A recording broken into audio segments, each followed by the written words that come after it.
ভাই, একটা মানুষের কপাল কতটা খারাপ হতে পারে জাস্ট সেটা দেখার জন্য হলেও নেইমারকে একটু পর্যবেক্ষণ করা উচিত। যখন ক্যারিয়ারের শেষ বিশ্বকাপের স্বপ্ন চোখের সামনে, তখনই পায়ের ছোট্ট একটি চোট যেন অন্ধকারের আভাস নিয়ে এলো। আর সেই আভাসকে ঘিরেই শুরু হলো এক অদ্ভুত প্রতিক্রিয়া, যেন চারপাশের সবাই মিলে নেইমারের স্বপ্নভঙ্গের অপেক্ষাতেই ছিল। কিন্তু এত নেতিবাচকতার নিচে চাপা পড়ে যাওয়া সত্যিটা ঠিক কি, আর কেনই বা মিডিয়া এই ছোট বিষয় নিয়ে এত নেগেটিভিটি তৈরি করতেছে, সেই বিষয়টা জানাবো আজ।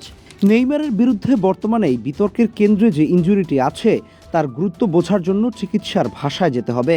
সান্তোস ক্লাবের মেডিকেল ডিরেক্টর রদ্রিগো জোগাইব স্বয়ং জানিয়েছেন, নেইমারের ডান পায়ের কাফ মাসলে ধরা পড়েছে মাত্র 2 মিলিমিটার সাইজের একটি ইডিমা বা হালকা ফোলা ভাব।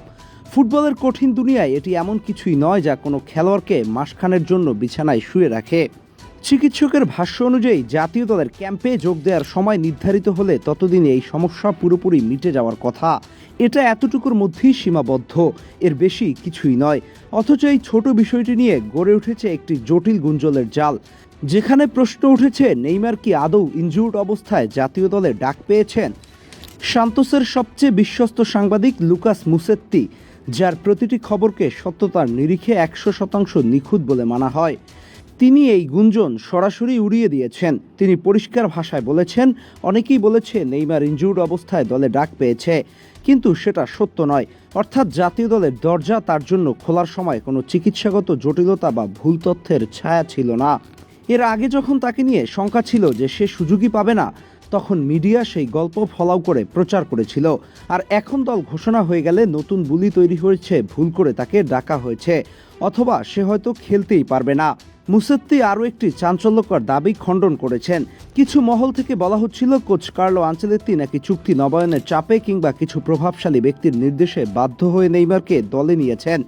মুসেত্তির ভাষায় এটা পুরোপুরি মিথ্যা। পুরো বিষয়টা এখন বিরক্তিকর হয়ে গেছে। এখানেই প্রশ্ন জাগে, কেন এমন হচ্ছে? কেন একটি সাধারণ ইনজুরি নিয়েও এত ধোঁয়াশা, এত মিথ্যা গুঞ্জন তৈরি হচ্ছে? এর পেছনে লুকিয়ে আছে এক চমকপ্রদ লজিক্যাল বাস্তবতা, যাকে নির্দ্বিধায় নেইমার ইন্ডাস্ট্রি বলে চিহ্নিত করা যায়। নেইমার কোনো সাধারণ ফুটবলার নন, তিনি নিজেই একটি ট্রেন্ডিং টপিক। তিনি যখন মাঠে ভালো করেন তখন তা খবর, আর যখন খারাপ কিছু ঘটে বা ঘটার সামান্য ইঙ্গিত পাওয়া যায় তখন তা আরও বড় খবর। নেতিবাচকতা, বিতর্ক আর নাটকীয়তা সবসময় দর্শক টানে, ভিউ আনে, আলোচনার জন্ম দেয়। মুসেত্তি নিজেই এই চক্রটিকে সুন্দরভাবে ব্যাখ্যা করেছেন। তিনি বলেছেন, মিডিয়ার পুরো ফোকাস ছিল প্রথমে একটি প্রশ্ন ঘিরে, নেইমার কি আদৌ দলে ডাক পাবে। যখন সেই প্রশ্নের উত্তরে সে ডাক পেয়ে গেল, তখন সেই সুখবর আর হাইলাইট নয়, বরং নতুন প্রশ্ন বানানো হয়েছে, নেইমার কি খেলতে পারবে।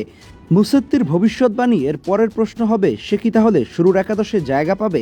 এই অবিরাম প্রশ্ন তৈরির খেলাটা আসলে নেতিবাচক সংবাদের রসদ জোগানোরই একটি কৌশল।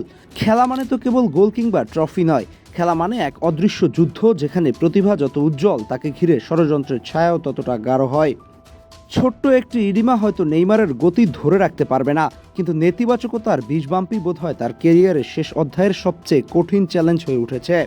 যখন বিশ্বকাপের মঞ্চ অপেক্ষায়, তখন শুধু সময় বলতে পারবে নেইমারের গল্পটা শেষ পর্যন্ত ফ্রিক শো হয়ে থেকে যায়, নাকি এক অবিশ্বাস্য প্রত্যাবর্তনের রূপকথা রচিত হয়।